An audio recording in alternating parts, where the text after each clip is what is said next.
On a cold back alley night, a hungry mother asks for scraps, and the most dangerous man in the city can't look away. He sends her home with warm food, but spots a strange pendant at her throat, the kind his enemies kill for. When her door is attacked, he locks her into his world for 1 week, swearing it's the only way to keep her little boy safe. But the closer they get, the darker it gets. That pendant hides a secret ledger. Someone inside his circle is betraying him, and a rival wants the widow as bait. A stuffed toy whispers. Lights go out. The boy vanishes. To save them, the boss must trade his power or break every rule he lives by.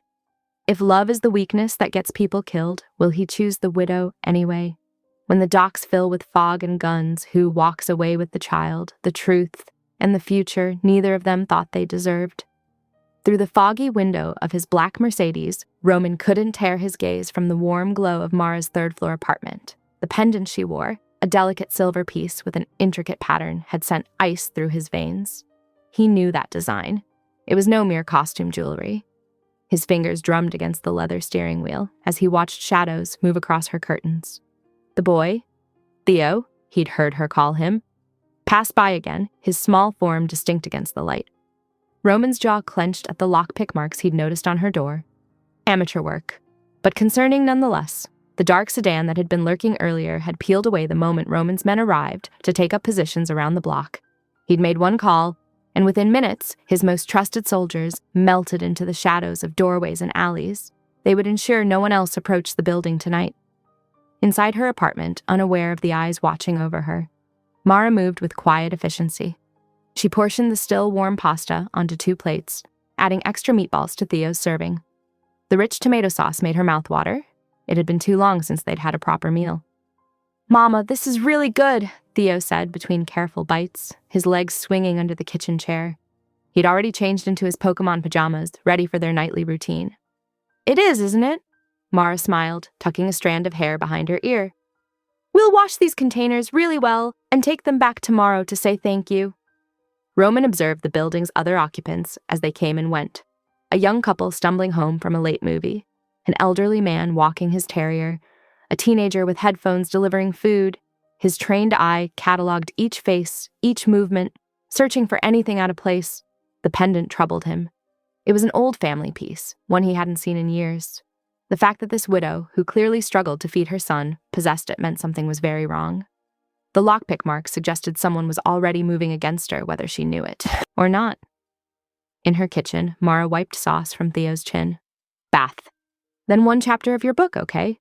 It's already past bedtime." "Can we read 2 chapters? Theo's hopeful expression made her heart ache. These simple moments were everything to her. The quiet normalcy she fought to maintain despite their circumstances. 1 chapter, but I'll do all the voices you like," she compromised, collecting their plates. Roman's phone buzzed. A text from Marco, one of his surveillance team. "All clear on the perimeter. No other suspicious vehicles spotted." He replied with a simple acknowledgement, then called his second-in-command. "I need everything on Mara Whitlow," he said quietly. "Her deceased husband, her finances, her son, everything. Priority 1. He paused, watching another shadow pass the window. "And find out who's been asking questions about her in the neighborhood." Inside, Mara helped Theo into his bed, tucking his worn dinosaur plush beside him. The pasta sat warm and comforting in their stomachs, a small luxury that meant more than any fine dining ever could. She picked up his current favorite book, settling beside him as he snuggled close. Roman's men reported in regularly throughout the evening. Each all clear should have reassured him, but the pendant's presence nagged at him.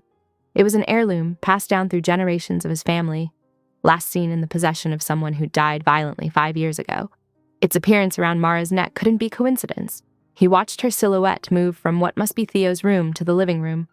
She checked the locks again. Front door, windows, back door. Smart woman. Her caution spoke of someone who knew she had reason to be careful, even if she didn't fully understand why. Mara sat in her worn armchair, finally allowing herself to relax slightly. The food had been a blessing. She'd been stretching their groceries desperately thin this week. Tomorrow she'd have to face her pride and return the containers, but tonight she could simply be grateful. Her fingers absently touched the silver pendant, her husband's last gift to her before his death. Sometimes she thought about selling it, but something always held her back. It felt important, though she couldn't say why. Roman made another call, this one to the bistro's owner. The kitchen staff tonight, they did well. Make sure they're compensated.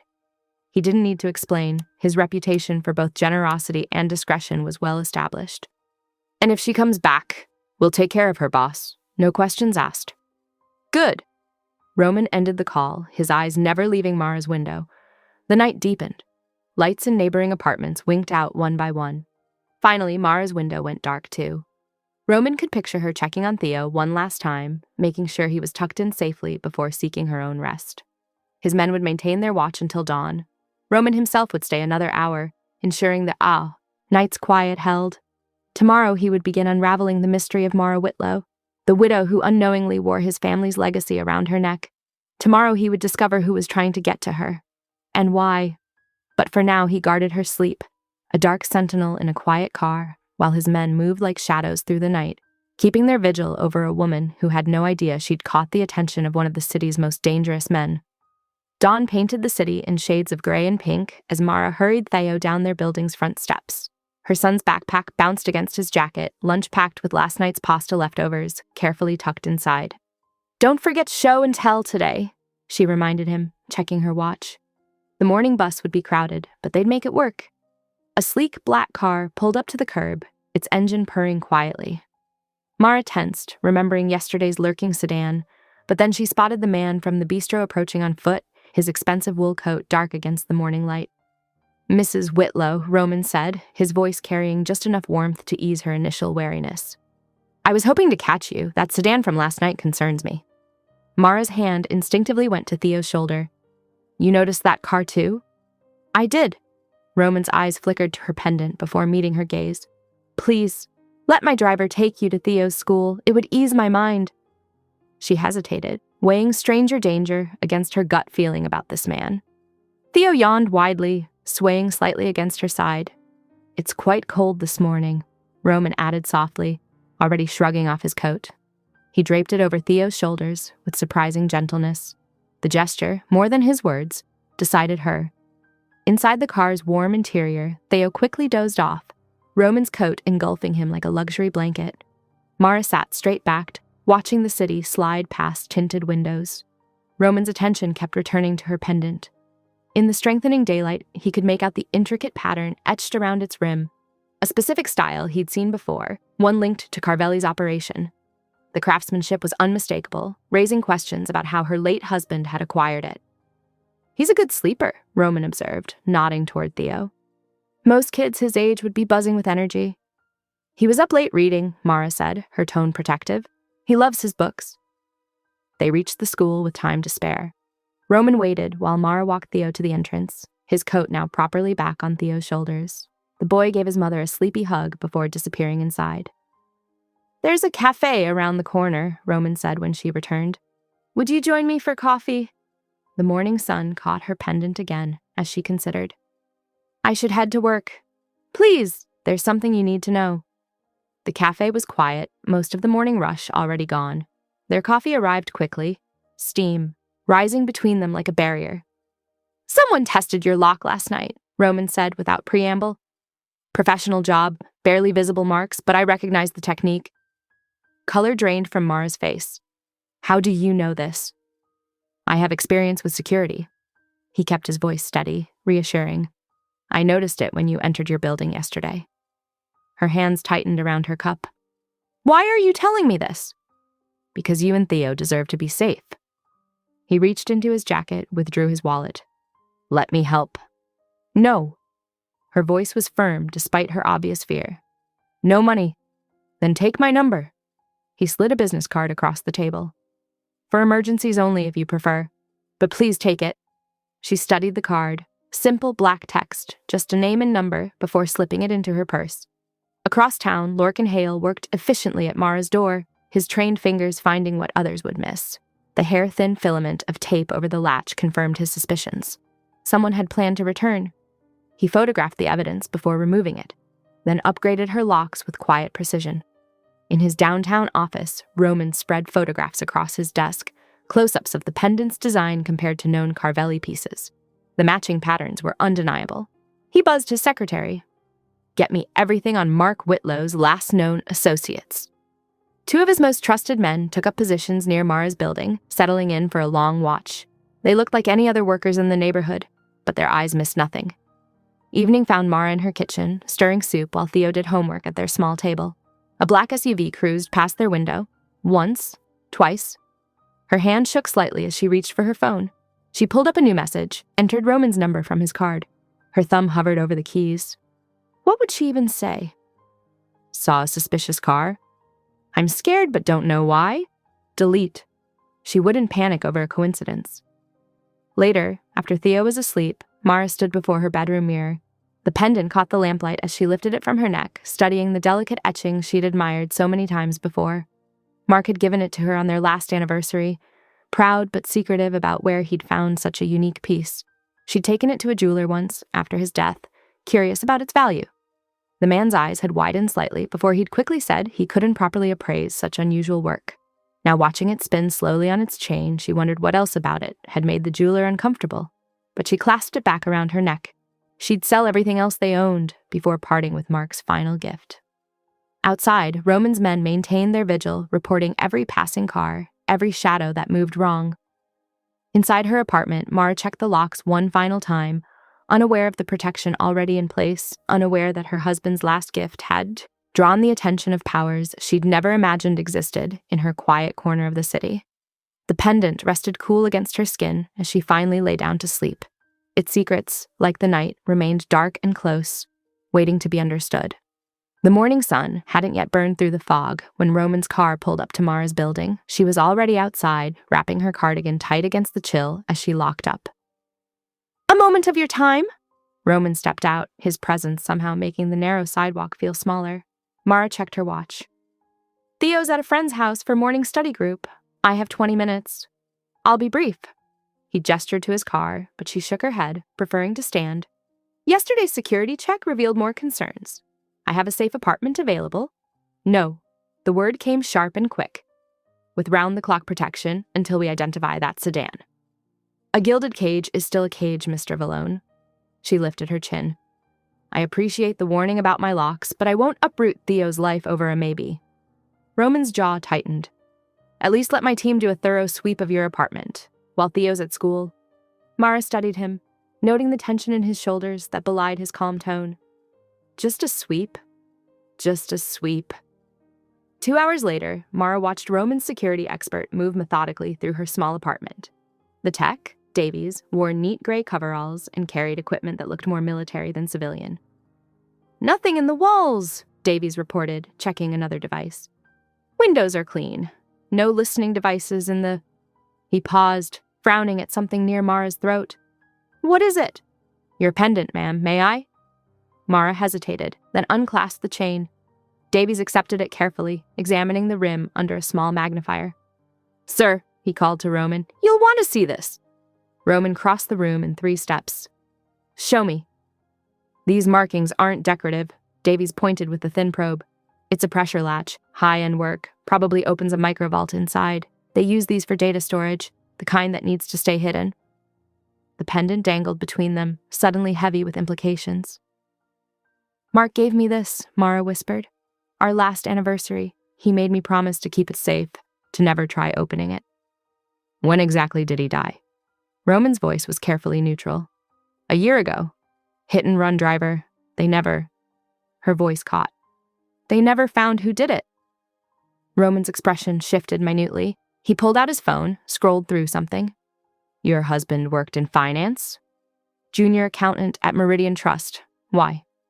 Because Carvelli's money laundering operation went sideways around that time. Lot of noise in certain circles. He looked up. Noise that started right after your husband's death. Mara sank onto her couch. Mark was just an accountant. Maybe he saw something he shouldn't have. Roman nodded to Davies, who continued, his sweep. Or maybe it's nothing, but until we know, you need protection.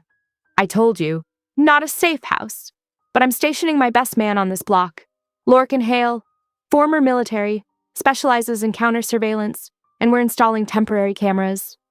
Davies was already mounting tiny devices with clear sightlines to all approaches. Just until we identify that sedan, Roman added. Tonight will be the last night you sleep unguarded. I promise you that. Mara touched the pendant, now back around her neck. And if I refuse, then I respect your choice. But please don't refuse. She looked around her apartment, small but home, filled with Theo's drawings and their shared life. The cameras stay outside only. You have my word. Hours later, Mara curled up with Theo in his bed, their nightly ritual of stories providing temporary comfort. But the little engine kept climbing, she read, saying, I think I can, I think I can. Theo's eyes were already heavy. Mom, can Roman drive us again sometime? His car has heated seats. We'll see, honey. She kissed his forehead. Sleep tight. Outside, streetlights flickered in the growing dark. In his downtown office, Roman watched the camera feeds on multiple screens, noting every car that passed, every shadow that moved. The image stuttered briefly, static crossing the screen like lightning. Roman straightened, reaching for his phone, but the feed cleared, showing only empty sidewalks and parallel parked cars. Still, his fingers stayed on the phone, ready. He knew what was coming, the only question was when. In her apartment, Mara checked the locks one final time. The pendant felt warmer than usual against her skin, as if awakened by the day's revelations. She wondered what secrets it held, what knowledge had cost her husband his life. Through her window, she could just make out a figure in a parked car. Lorcan, she assumed. The streetlight above him flickered again, and she drew her curtains tight. In his vehicle, Lorcan Hale maintained his watch, his trained eyes missing nothing. His phone sat ready, set to silent but linked to Roman's direct line. Years of experience had taught him the calm before action, the weight of anticipated violence. The night settled around them all. Mara in her apartment, Roman at his desk, Lorcan in his car. Each waiting, watching, wondering what the darkness would bring. The pendant lay against Mara's collarbone, its secret still locked away, its presence a beacon to those who knew what to look for.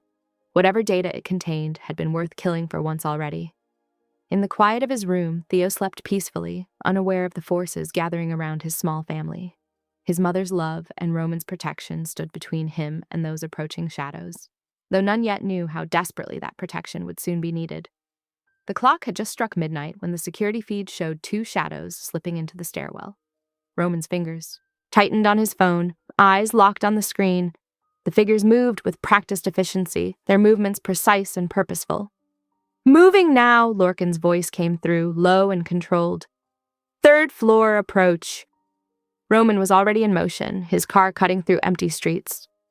Hold position, I'm 4 minutes out. The figures reached Mara's landing. One produced tools, the other took guard stance. Roman watched them work the lock with professional speed. The door burst inward with a crash that shattered the night's silence. Alarms screamed to life, their shrill warning filling the building. Theo's terrified cry pierced through the chaos. Mom! Mom! Mara was already moving, maternal instinct overriding fear. She lunged for Theo's room, but a rough hand seized her throat, fingers searching for the chain. The pendant! A harsh voice demanded. Now! The living room became a battlefield. Lorcan emerged from the shadows like an avenging spirit, his movements economical and lethal. The first attacker went down hard, but the second was ready, trading brutal blows in the confined space. A lamp shattered, pictures fell, the coffee table splintered under a thrown body. Roman hit the apartment at full sprint, assessment automatic. Two hostiles, Lorcan engaged, Mara fighting like a cornered tiger, Theo's cries from the bedroom. A gun appeared, swinging toward the boy's door. Not happening. Roman put himself in the line of fire, his bulk blocking the narrow hallway. Wrong move, he growled. The fight turned savage. Close quarters combat left no room for elegance. Elbows cracked against faces, knees found soft tissue, blood sprayed across the nursery rug where Theo had played cards just hours ago. Lorcan's shot cracked like thunder in the small space. The first attacker went down, clutching his shoulder. Alive but neutralized, his partner took advantage of the chaos to bolt, leaving a trail of blood but taking nothing. Not the pendant, not Mara, not the boy. Clear! Lorcan called, checking corners with professional thoroughness. Roman did his own sweep while dialing his team. I need cleanup at the Whitlow residence, full sanitization, and ready the penthouse. Mara stood in Theo's doorway, her son clutched to her chest. Both were shaking. A bruise was darkening her throat where they'd grabbed for the pendant. Pack what you need for a week, Roman ordered, his tone allowing no argument. You're coming to my building. Secure floor, private elevator, round-the-clock security. I can't just... They'll be back, Roman gentled his voice. Next time might be worse. 1 week until I identify who sent them. Theo lifted his tear-stained face from his mother's shoulder. Are we safe, Mom? Mara met Roman's eyes over her son's head. In them, he saw the moment's survival won over pride. Yes, baby, she whispered. We're safe. They packed in organized chaos. Clothes, school supplies, Theo's favorite stuffed dragon. Roman's team arrived to handle. The aftermath? Their efficiency almost scary. The ruined rug, spattered with violence, was rolled and removed to the curb. Lorcan coordinated with the cleanup crew, while Roman escorted Mara and Theo to his waiting car. The boy had finally succumbed to exhaustion, cradled in his mother's arms. The city was still dark as they pulled into the private garage beneath Roman's building. The elevator required both a key card and a code, its brushed steel interior reflecting their tired faces. Mara held Theo closer as they rose, his sleeping weight both comfort and burden. Roman input another code, his movements precise despite the night's violence. Through the elevator's glass wall, the city spread below them like a blanket of stars, all those lights, all those lives, unaware of the drama playing out above them. It was beautiful, Mara thought distantly. Beautiful and terrifying, like so many things in her new reality. She had never wanted this, never asked for secret data or midnight attacks or the protection of a man who moved like violence made flesh. But looking at Theo's peaceful face, she knew she'd accept it all. For him, she'd accept anything. The elevator continued its smooth ascent, carrying them toward a sanctuary she hadn't chosen but couldn't refuse. The pendant lay cool against her bruised throat, its secrets still locked away, while below them the city glittered with 10,000 lights she never meant to see from quite this high. Lorcan's voice came through Roman's earpiece, confirming the penthouse's security sweep was complete.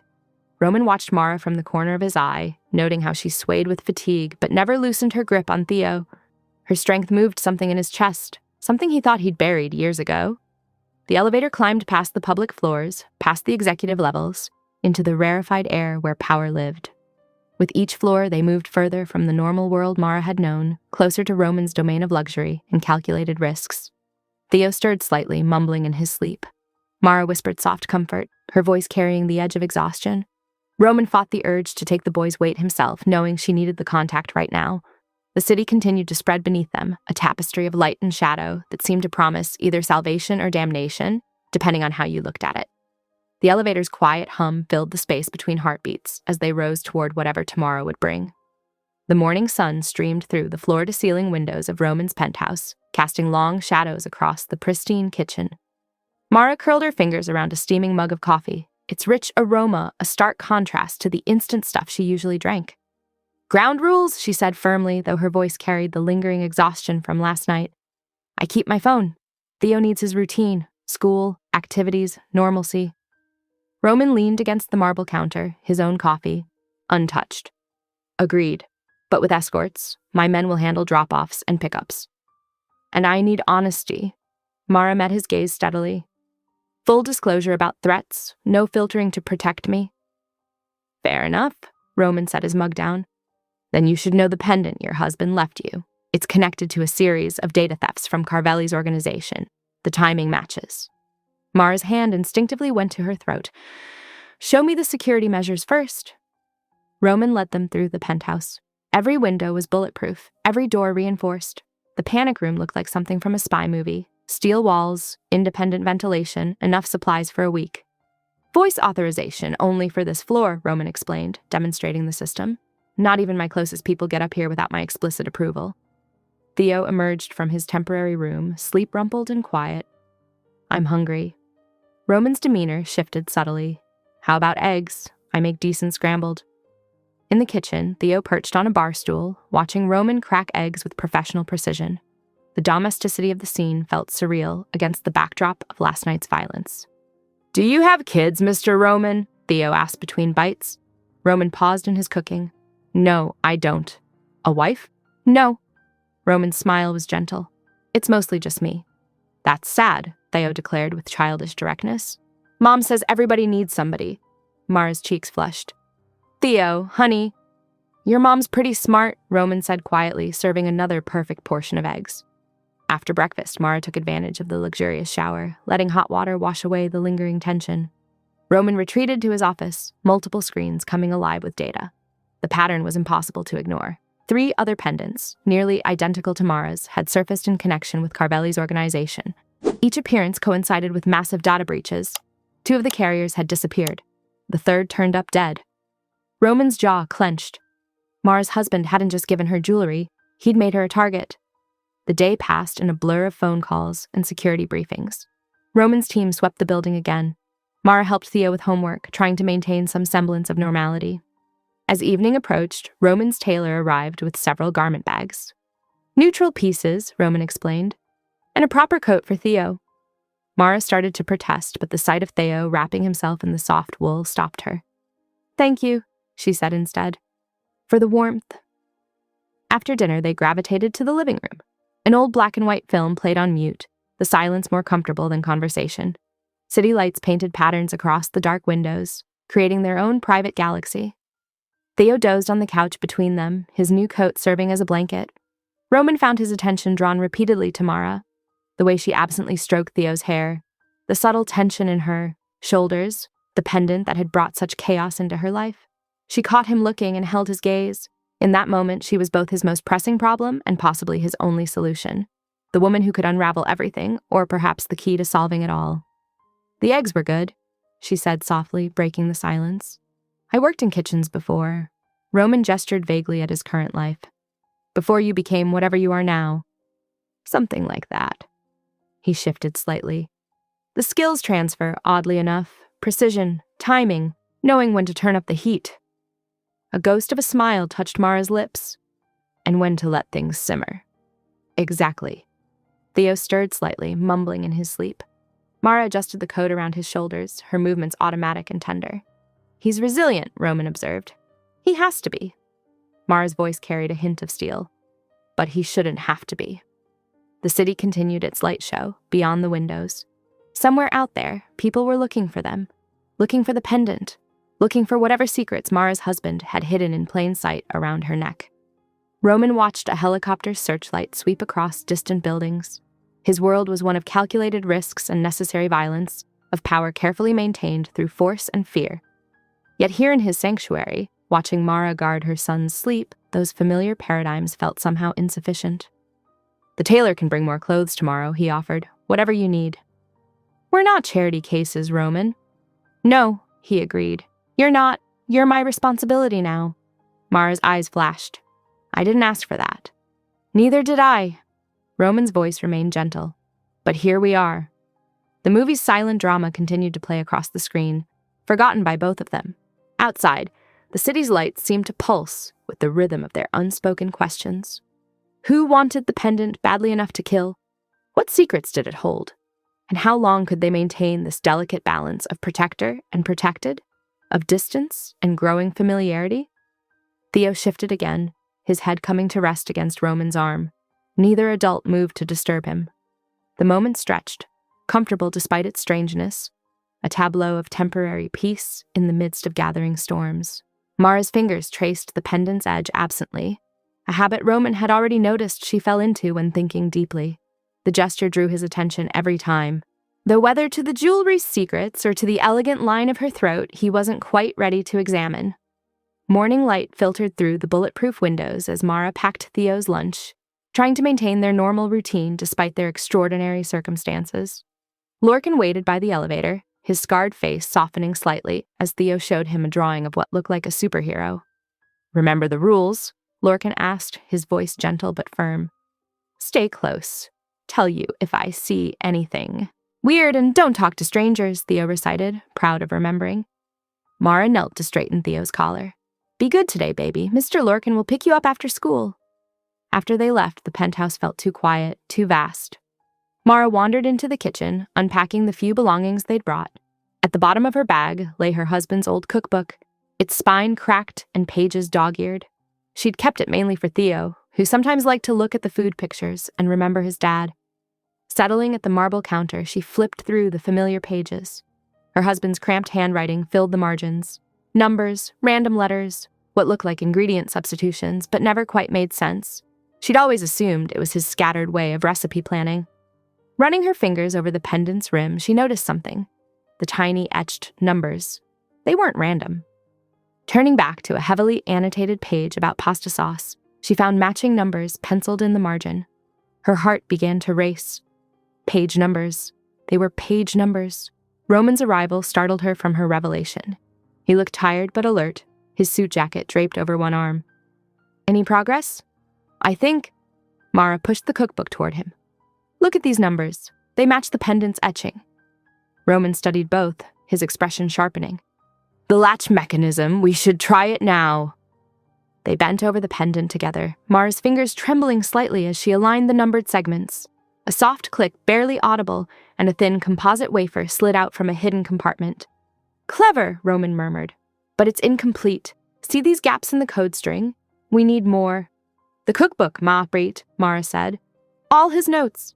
They're not recipe changes, they're a cipher. Roman's eyes met hers with new respect. You decoded that quickly? I was his wife. I knew his handwriting wasn't really that messy. She traced a sequence of letters. He was hiding something in plain sight. Roman pulled up a chair, close enough that Mara could smell his cologne.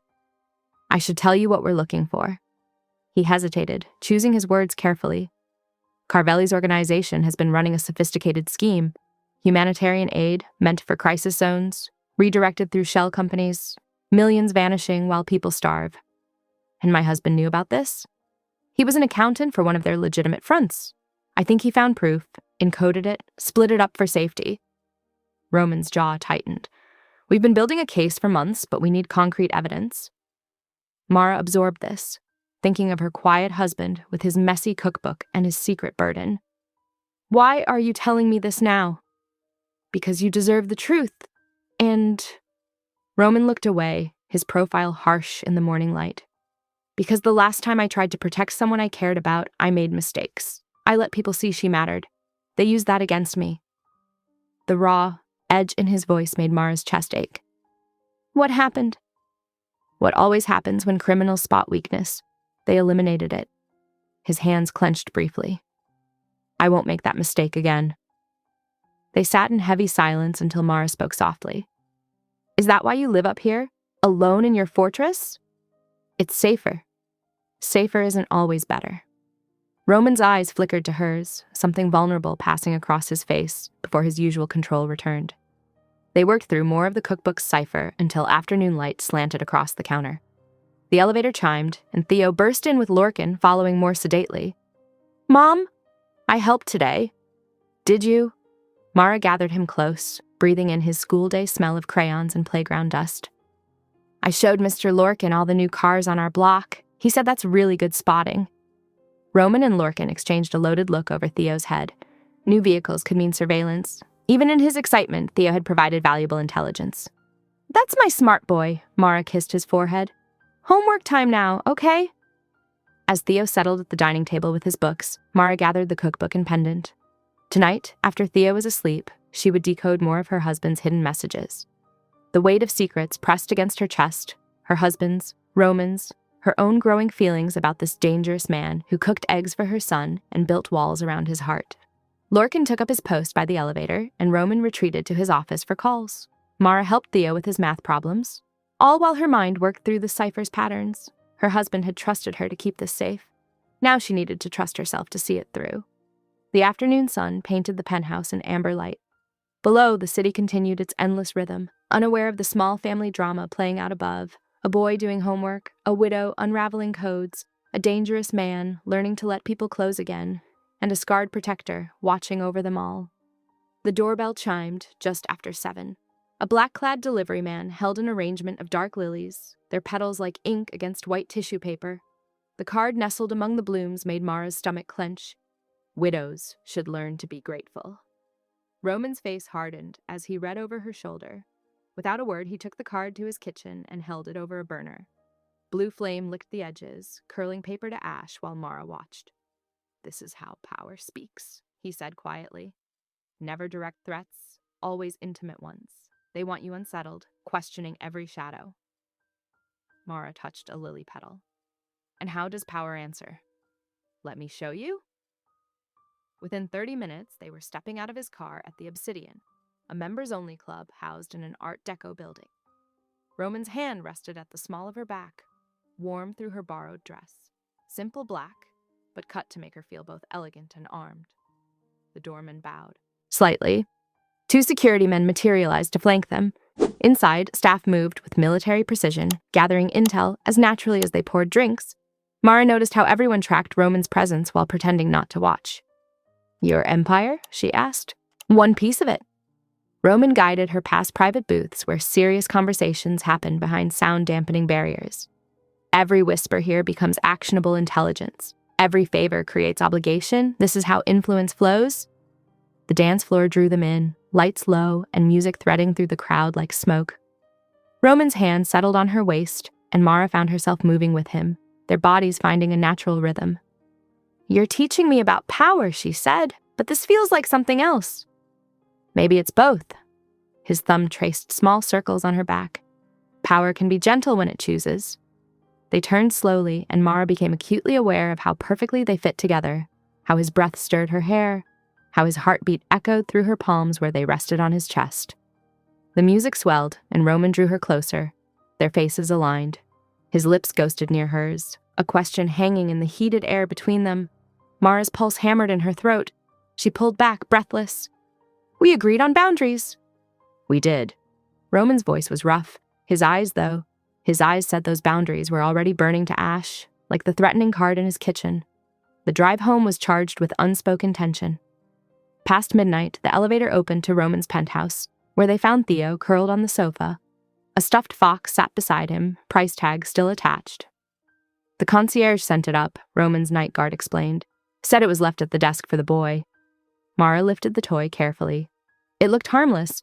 Plush orange fur, glass eyes, a cheerful ribbon collar.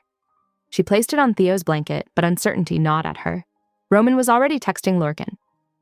"Full audit of concierge deliveries tomorrow. Background check everyone who handled the toy." Theo stirred, mumbling about foxes in his sleep. Mara smoothed his hair, remembering how he used to beg for a real pet. Now even a stuffed animal carried threat potential. Roman stepped closer. "We'll have it checked first thing." "I hate that we have to suspect everything," Mara said. "Even children's toys." "It's temporary. Once we crack the cipher, once we have proof." "Then what?" "We go back to normal." She gave a soft, bitter laugh. "I'm not sure I remember what normal feels like." Roman touched her shoulder, just briefly. "Normal is overrated. Safe is better." "You said that before." Mara moved to the window, watching city lights ripple across glass towers.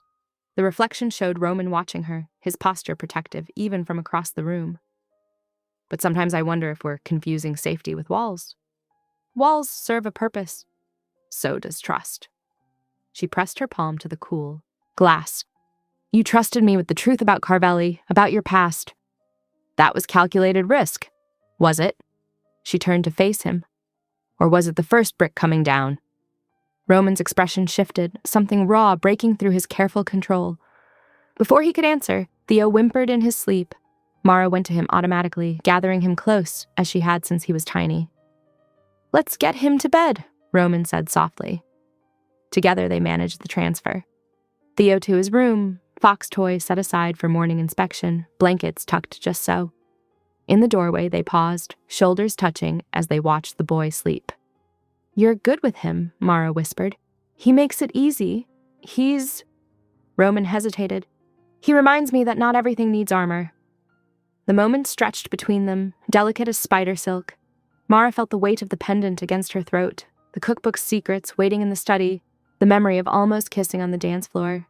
She thought of walls coming down brick by brick, of caution melting into something warmer, more dangerous. The city gleamed behind her like a sea of stars, and Mara wondered when exactly protection had started feeling like possession, when safety had begun tasting like desire. She wondered if Roman felt it too, this slow dissolution of boundaries, this gradual surrender to trust. From the living room, Lorcan's quiet footsteps passed on his security rounds. Somewhere below, cars moved through dark streets. And here in this high fortress, a widow stood watching her son sleep beside a dangerous man who cooked breakfast and burned threats and held her like she was precious on a dance floor. The night wrapped around them like silk, like smoke, like secrets waiting to be decoded. Morning sunlight streamed through the penthouse windows as Theo munched on toast, his new fox propped against the orange juice. Roman stood at the stove, expertly flipping pancakes while Mara poured coffee. "Watch this!" Theo squeezed the stuffed animal's belly. A faint electronic chirp emerged. Mara's hand froze mid-pour. Coffee splashed onto the counter. Roman set down his spatula with deliberate calm. "Hey, buddy, how about some Cheerios?" He slid a bowl across the breakfast bar, smoothly collecting the toy. "Mind if I take a look at your fox? I love seeing how things work." Theo shrugged, more interested in his cereal. "Sure. It makes funny noises sometimes, even when I'm not squeezing it." Roman's fingers found the nearly invisible seam along the toy's back. He met Mara's eyes, a silent warning to keep her expression neutral. With surgical precision, he split the stitching. Inside the stuffing, a black device no larger than a thumbnail blinked steadily. A tracker. And beside it, a miniature microphone. Mara's throat went tight. Someone had gotten past Roman's security, past the private elevator codes, the night guards, the restricted access protocols. Someone on the inside. "Theo, honey." Her voice stayed. "All right. Why don't you go pick out your clothes for school?" Once Theo disappeared down the hall, Roman's face hardened to granite. He extracted the devices with steady hands, examining the components. "High-end tech," he said quietly. "Custom work.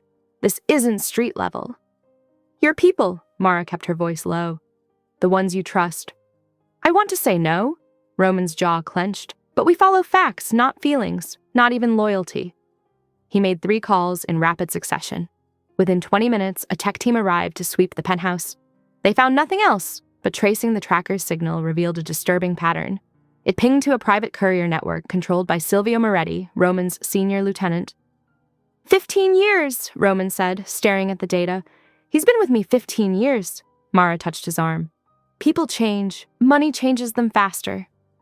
Roman gathered his inner circle, excluding Silvio, and laid out the situation without naming names. He watched faces carefully, noting reactions. When Silvio arrived late, his explanation was perfect. Too perfect. "A breach in security?" Silvio's concern seemed genuine. "Let me coordinate the investigation. I know every weak point in our network." "I'm sure you do," Roman said smoothly. "Start with the courier routes. Report directly to me." Silvio nodded, already typing on his phone. "I'll find the leak, boss, whatever it takes." The confirmation was in his eagerness, his careful misdirection. Roman dismissed the team, maintaining the facade of business as usual. They couldn't move against Silvio yet, not without concrete proof of his connection to Carvelli. Throughout the day, tension built like a thunderstorm. Mara threw herself into the cookbook cipher, looking for patterns in her husband's cramped handwriting. Roman made calls, reviewed security footage, searched for the thread that would unravel Silvio's betrayal. Evening brought an unexpected ally. A citywide power fluctuation plunged blocks into darkness. Emergency generators hummed to life in the penthouse, but Roman left most lights off. Better to work in shadow. He set up a battery-powered lantern on the study desk. Mara sat beside him, their shoulders touching as they bent over the cookbook. The pendant lay between them, its micro-etched rim catching the lamplight. "Look here," Mara pointed to a series of numbers. "The measurement conversions don't make sense for actual cooking. But if we match them to the pendant's pattern?" "A substitution code?" Roman leaned closer. "More complex. See how the fractions align with letter groupings?" Her finger traced the recipe steps. Each measurement maps to a different cipher key. Roman nodded slowly. "Smart. Hidden in plain sight. Who questions a widow keeping her husband's recipes? It'll take hours to solve completely." Mara rubbed her tired eyes. "And that's assuming we're reading it right. Time we don't have now that Silvio's shown his hand." Roman's voice was grim. "He'll make another move soon." The lantern flickered as another power surge rolled through the city. In that brief darkness, Mara felt Roman's hand cover hers, warm and steady. When light returned, neither moved away. They sat close in the pool of lamplight, surrounded by papers and possibilities, while outside the city struggled with its temporary darkness. The cookbook waited, full of secrets. The pendant gleamed. And somewhere in the shadows, a trusted lieutenant planned his next betrayal. Mara turned another page, focusing on the endless columns of numbers and ingredients. Roman's shoulder pressed against hers as he leaned in to study the pattern. Together they worked in the artificial twilight, racing against time and treachery, trying to unravel the cipher before Silvio could strike again. The lantern cast their shadows on the wall, 2 heads bent together, 2 people united by danger and determination. Outside, sirens wailed as emergency services dealt with the power crisis. Inside, in this quiet bubble of light and purpose, Mara and Roman pieced together the puzzle that might save them all. Hours of work stretched ahead. The cipher wouldn't yield its secrets easily. But with each small breakthrough, each shared moment of discovery, they moved closer to the truth. The truth that would expose Silvio, prove Carvelli's crimes, and maybe, just maybe, give them a future beyond survival. For now, they had the lantern's glow, the whisper of turning pages, and the steady rhythm of two people breathing in sync as they worked to decode a dead man's final message. The secondary safe house was a luxury brownstone. Roman kept off his official holdings. Through the humid darkness, he led Mara and a sleepy Theo up 3 flights of stairs, their footsteps echoing in the power-dead silence. "This whole block's dark," Mara whispered, Theo heavy in her arms. Smart choice. Roman's hand found the small of her back, steadying her on the landing. No electronic locks, no cameras. Sometimes old security works better. The apartment sprawled across the top floor, pre-war details gleaming in the battery lamps Roman set up. Theo barely stirred as Mara tucked him into the guest room bed, his fox left behind at the penthouse. In the main room, sweat gathered at Roman's collar as he opened windows to catch any breeze. The city's summer heat, usually tamed by air conditioning, pressed close and intimate around them. Mara emerged from checking on Theo, her thin tank top clinging in the warmth. "He's out cold. All that excitement with the power." She trailed off as Roman turned to face her. The lantern light carved shadows across his features, softening the usual sharp control. For a heartbeat, they just looked at each other, the air thick with more than heat. "Mara!" Her name was rough in his throat. She crossed the room slowly, deliberately. When she reached him, her fingers traced the line of his jaw. "We've been dancing around this for days." "I told you why I keep people at arm's length." His hand settled on her hips, neither pulling closer nor pushing away. "I know, but I'm tired of being afraid." She rose on tiptoe, breath ghosting across his lips. "Aren't you?" The kiss started gentle, a question answered by the way he drew her against him. Then her fingers slid into his hair, and gentleness burned away in the summer dark. Roman backed her toward the bedroom, pausing only to check the hall was quiet. Inside, he locked the door and cupped her face in his hands. "Tell me you're sure." "I'm sure." She pulled him down to her. "I trust you." Their clothes fell away between kisses that grew deeper, hungrier. Roman's hands mapped every inch of her skin like he was memorizing her. Mara gasped when he found sensitive spots, her nails scoring his shoulders. In the low light, his scars were silver lines she traced with reverent fingers. He shuddered when she pressed her lips to the worst one, just above his heart. "Beautiful," she whispered, and his control fractured. He laid her back on the cool sheets, worshipping her body with mouth and hands until she arched beneath him, pleasure cresting in waves. Only then did he settle between her thighs, watching her face as he pushed inside. They moved together in the darkness, finding a rhythm that built slowly, inexorably. Mara wrapped her legs around his waist, drawing him deeper. Roman buried his face in her neck, breathing her name like a prayer. After, they lay tangled in the sheets, her head on his chest, while his fingers combed through her hair. The city's distant sounds filtered through the open window with the hint of a breeze. "I never thought I'd feel safe again," Roman admitted to the darkness. "After losing her, I convinced myself attachment was weakness." Mara propped herself up to see his face. "And now?" "Now I think maybe the strength is in choosing to trust, in fighting for something instead of just surviving." She kissed him softly, a promise in the touch. But before she could respond, a faint click came from her discarded clothes. The pendant, fallen from her tank top, lay on the floor. As they watched, its rim rotated with tiny mechanical precision. A holographic display flickered to life, projecting her husband's face in miniature. "If you're seeing this, I'm dead," the recording began. "The pendant contains proof of financial crimes by both the Carvelli and Vallone organizations. I've been skimming their accounts for months, building leverage. This evidence was my insurance policy. Trade it for protection if they discovered me." Mara sat up, sheet clutched to her chest, face draining of color. No, he wouldn't." But the confession continued, detailing amounts stolen, accounts manipulated, dummy corporations created to hide the theft. Her husband's voice was calm, methodical, as he laid out how he'd played both sides against each other. "I've arranged for this message to activate if I die suspiciously." "Mara, I'm sorry for keeping you in the dark. Everything I did was to ensure you and Theo would be safe if things went wrong." The projection flickered out. In the silence that followed, Mara's breathing came in sharp, hurt gasps. "He used me, made me an unknowing carrier for stolen data, put Theo in danger." She pressed her fists to her eyes. God, I was so blind. Roman sat motionless, muscles rigid with fury, not at her, but at the dead man who'd endangered her while claiming to protect her. Part of him wanted to withdraw, to treat this as confirmation that trust was foolish. But Mara lowered her hands and met his gaze directly. Tears streaked her cheeks, but her voice was steady. "I am here. I'm not him." 3 simple sentences that cut through his instinct to retreat.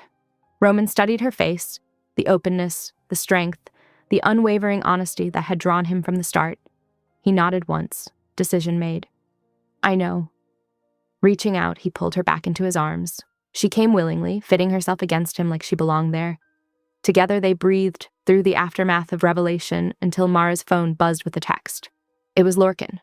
Power grid repairs ahead of schedule. Lights back by noon. Also, surveillance flagged courier booking slip at Carvelli docks tomorrow night. Silvio's guy. Roman showed Mara the message. She read it twice, then looked up at him with clear eyes, ready to face whatever came next. The past might have been built on lies, but this, what they'd found in each other, was real. Outside, the city remained dark, but dawn wasn't far off. Soon they would need to move, to plan, to deal with both Silvio's betrayal and the complicated legacy of Mara's husband. But for now, in this quiet room, they held on to the truth they'd discovered in each other's arms. Morning light filtered through bulletproof glass as Mara spread the cookbook across Roman's dining table. Coffee cooled beside her untouched, the ceramic clicking against wood when her hands shook. Across from her, Roman studied the pendant's micro-etchings through a jeweler's loupe. "The numbers align with page sequences," Mara said, tracing recipe margins with her fingertip. "But there's a second pattern in the ingredient lists." Roman set down the loupe. "Show me." She pointed to seemingly random measurements. "Quarter cup here becomes 0.25. Every fraction converts to decimal. String them together." "Coordinates," Roman finished. His phone buzzed. Lorcan confirming Theo's escort was en route to school. 2 cars, 4 men. Standard protocol. Mara's shoulders eased slightly at the update. She returned to the cipher, cross-referencing measurements against the pendant's rim markings. "Almost there. Maybe 20 minutes to crack the full sequence." Roman watched her work, admiring the quick intelligence behind her movements. She'd adapted to crisis with remarkable resilience, turning fear into focus. The morning sun caught her hair, and he fought the urge to brush it back from her face. The comm unit crackled. Lorcan's voice came through, tight with controlled tension. "Sir, situation at the school gate." Roman straightened. "Report." "Garbage truck blocked the escort vehicle. 4 masked hostiles. They..." Lorcan's breath hissed. "They have the boy."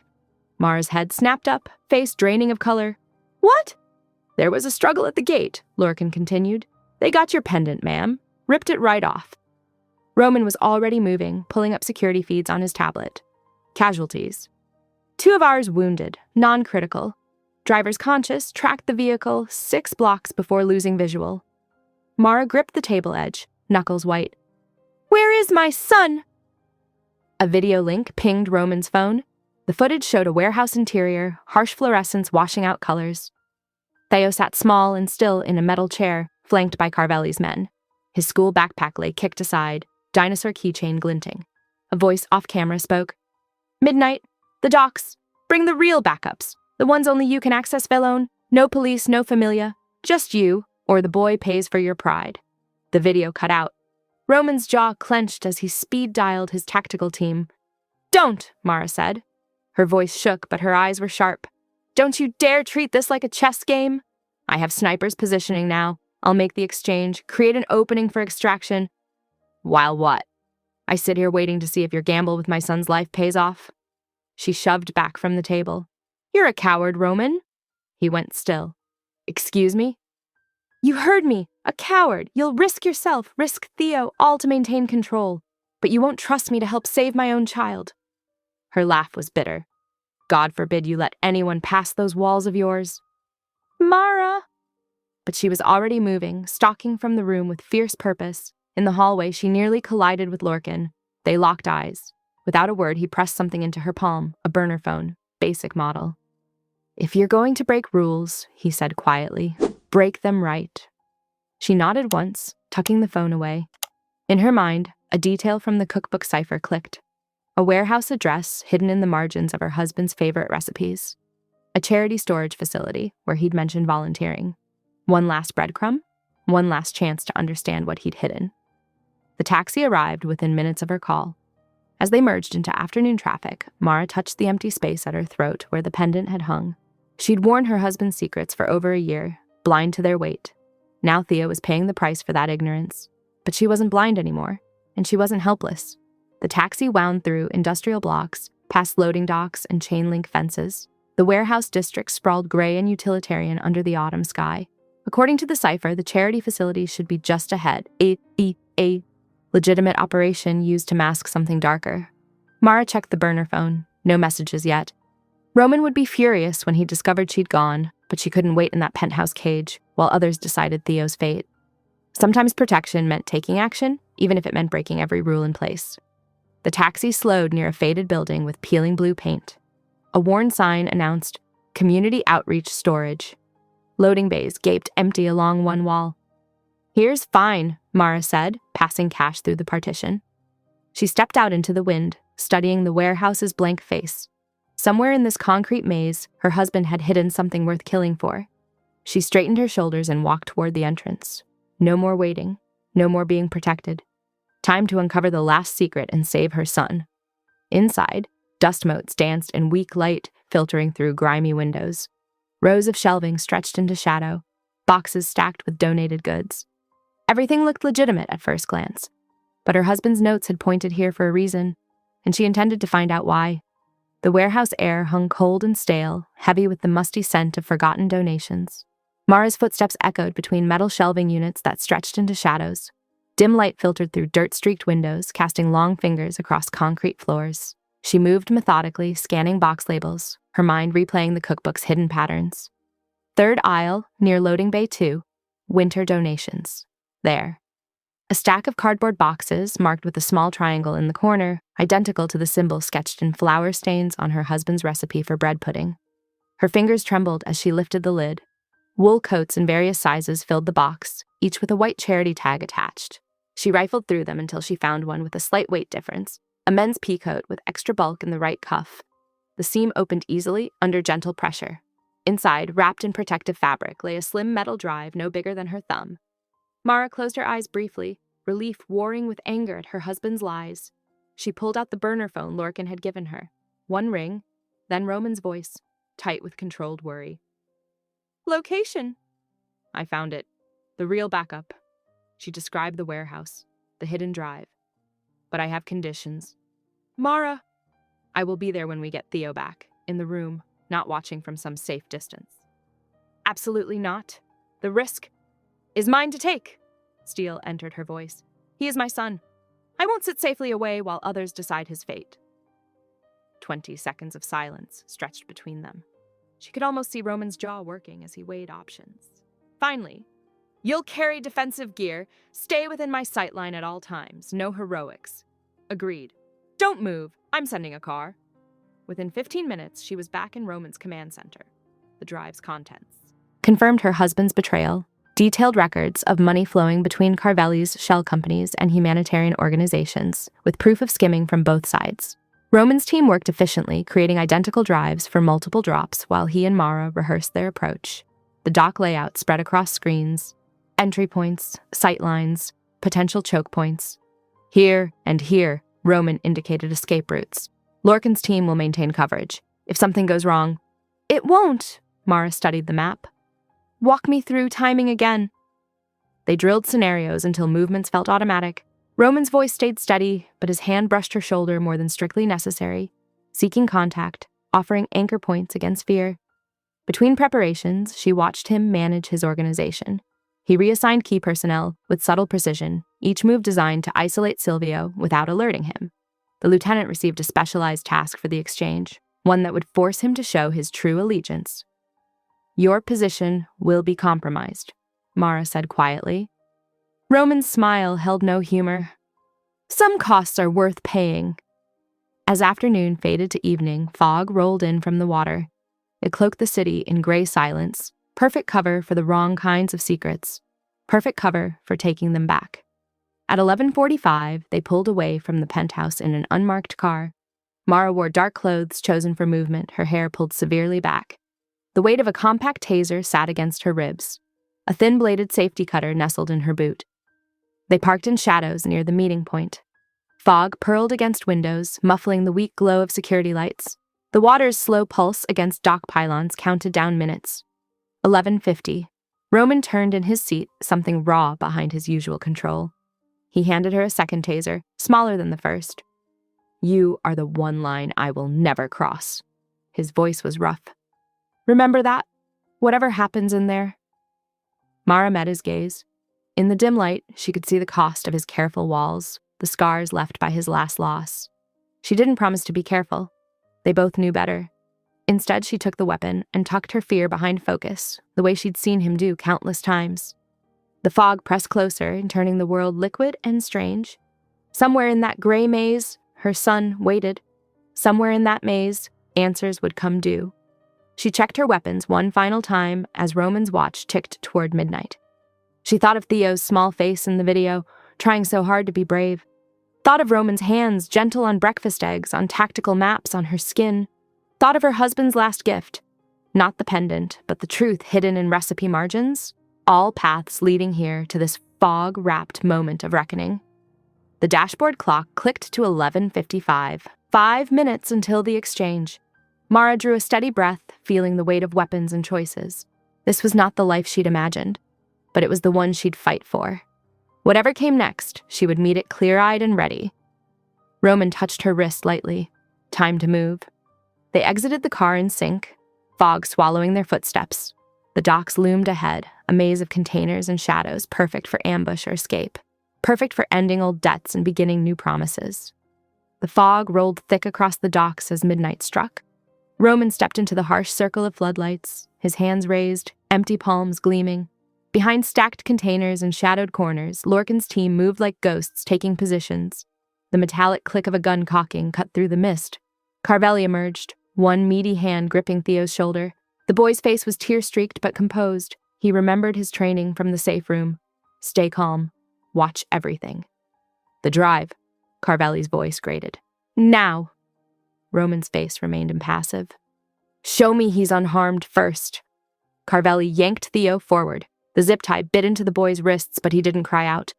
His eyes darted past Roman, searching the shadows where his mother waited. Satisfied? Carvelli pressed the gun barrel against Theo's temple. The drive. You have 30 seconds before I decide this isn't worth my time. Roman touched his earpiece. The signal. Above them, barely audible over the water's lap, a drone hummed. The pelican case it carried detached, clattering onto a nearby crate. There's your insurance policy. Roman's voice stayed level. Now let him go. Carvelli nodded to one of his men. Check it. The thug stepped forward, reaching for the case. That movement was all Lorcan needed. Shots cracked in perfect sequence. The floodlights exploded in showers of glass and sparks, plunging the dock into darkness. Chaos erupted. Shouts, running feet, the metallic song of weapons being drawn. Mara moved the instant the lights died. She'd memorized every step, every shadow. Keeping low, she sprinted along the catwalk, using shipping containers as cover. Her heart hammered, but her hands stayed steady. Through her earpiece, she heard Roman's voice. 10 o'clock, moving east, guiding her to Theo's position. She found him pressed against a container, trembling but quiet. The safety cutter sliced through his zip ties in one clean motion. Remember what we practiced? She whispered. Theo nodded. Stay low. Follow the blue lights to Uncle Lorcan. That's my brave boy. She squeezed his hand. Go now. He melted into the shadows, following the dim trail of backup lights they'd planted hours before. Mara touched her earpiece twice. Signal sent, signal received. Theo was clear. Movement flashed in her peripheral vision. Silvio, breaking from cover, something clutched beneath his jacket. The real drive, the one they'd let him discover during preparations. Roman materialized from the darkness like an avenging shadow. His hand locked around Silvio's throat, slamming him. Against metal. Please, Silvio gasped. I can explain. You let them target a child. Roman's voice carried no emotion at all. "She trapped you!" Silvio clawed at Roman's grip. "That woman, she's using you like her husband used everyone." The shot was surgical, precise. Silvio slumped, betrayal written across his face until the fog claimed it. Overhead, emergency lights sputtered to life, casting everything in sickly yellow. The drive's contents were already streaming to multiple secure servers. Banking records, shell company trails, proof of humanitarian fund theft. Carvelli's leverage evaporated with each uploading byte. His men knew it. Weapons clattered to the ground. One man, young, scared, dropped to his knees, hands raised. Mara caught Roman's eye across the distance. In that moment of choice, she saw the weight of old patterns warring with new possibilities. He could end this in blood, follow the familiar path of absolute victory. Instead, he nodded once. "Cuff him," he ordered. "He lives to testify." The kneeling man sagged in relief as Roman's people secured him. Other survivors were rounded up, their futures now measured in plea deals and witness statements. Sirens wailed in the distance, growing closer. Mara found Theo wrapped in Roman's coat, shivering but unharmed, exactly where Lorcan's team had collected him.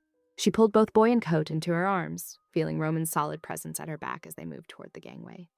The fog swallowed everything, the dock, the water, the last echoes of gunfire. But it couldn't touch the fierce grip of her son's hands or the steady warmth of Roman's body guarding them both. These things were real, were hers to keep. Behind them, evidence teams would soon swarm the scene, statements would be taken, charges filed, empires dismantled. The night's work would ripple through the city's power structures for months to come. But here, on this narrow walkway between water and sky, Mara held on to what mattered, her child's heartbeat against her chest, Roman's hand spanning her lower back, the knowledge that they'd chosen a better path through the darkness. A final shot cracked somewhere in the fog. The sound rolled across the water and faded, taking old debts and dangerous secrets with it. Theo pressed closer, Roman's coat draped over his shoulders like armor as they waited for the approaching sirens to paint the mist with red and blue. Morning light spilled through the floor-to-ceiling windows of Roman's office, catching the fresh paint and reorganized furniture. The space felt different now, lighter somehow, despite the weight of the decisions being made within its walls. Roman studied the personnel files spread across his desk, each one representing a choice between loyalty and necessity. The purge had been thorough, but measured. Those who'd known about Silvio's betrayal were gone. Those who'd simply followed orders without questioning remained, under new protocols that emphasized community over control. "The foundation paperwork is ready," Lorcan reported, setting down a thick folder. "All humanitarian projects restored, with triple oversight on fund allocation." Roman nodded, signing where indicated. "And the concierge staff?" "Completely rebuilt. Background checks go 6 generations deep now. No one touches that elevator without passing through 3 layers of verification." The changes went beyond security. Roman had dismantled the old power structure that treated civilians as chess pieces. No more using innocence as leverage. No more collateral damage justified as business necessity. Across town, Mara's apartment hummed with morning routine. She'd chosen to maintain her own space after the dock incident, needing room to process everything that had changed. The distance wasn't about doubt. She trusted Roman with her life, with Theo's safety. But trust built slowly, like dawn warming cold streets.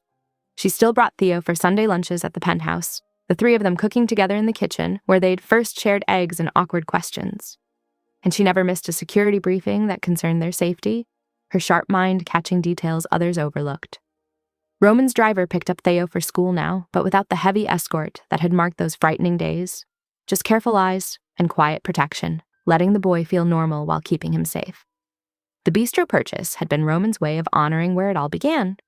He'd handed Mara the keys without ceremony, explaining his vision. The back kitchen, retrofitted to serve hot meals to anyone who needed them. No questions asked. The kind of help that might have made a difference when she'd first stood in that alley. Hunger warring with pride. "It needs a name," he'd said. Mara had traced the fresh paint on the door. "Hope's Kitchen." The plaque went up that morning, elegant bronze letters catching sunlight. By evening, the line stretched down the block. Mara moved through the kitchen with quiet efficiency, ladling thick stew into bowls, adding extra bread for families with children. Her staff, carefully chosen and well paid, matched her gentle approach. Roman watched from the doorway as she worked, remembering that first night when she'd asked for leftovers with such careful dignity. Now she was the one giving, turning that memory into meaning. The evening air held summer's last warmth as the final guests filtered out. Mara wiped down counters while Theo did homework at a corner table, his pencil scratching contentedly against paper.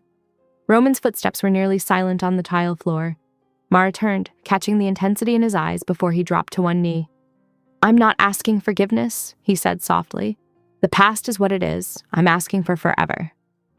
Theo looked up, homework forgotten, as Roman continued.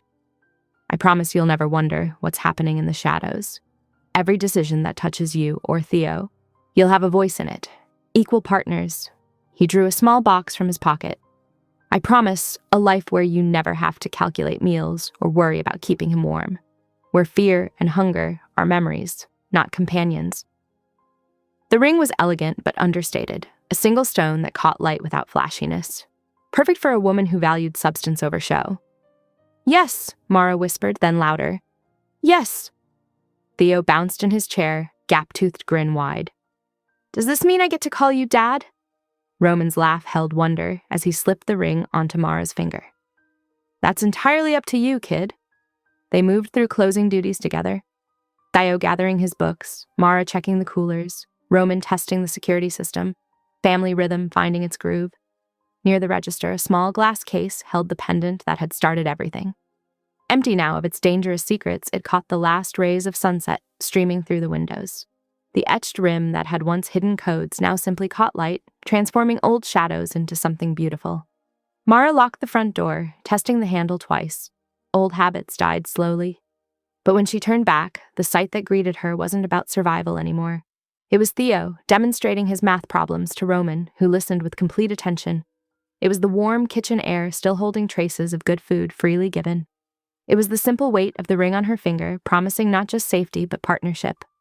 The city hummed around them as they walked to the car, streetlights painting their path in gentle gold.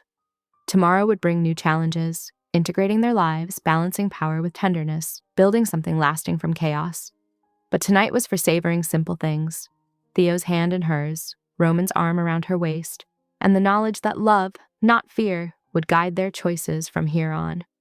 In the bistro's darkened window, the pendant caught one final gleam of light. Its surface no longer held secrets or threats, just the shine of something transformed, like them, into a better version of itself.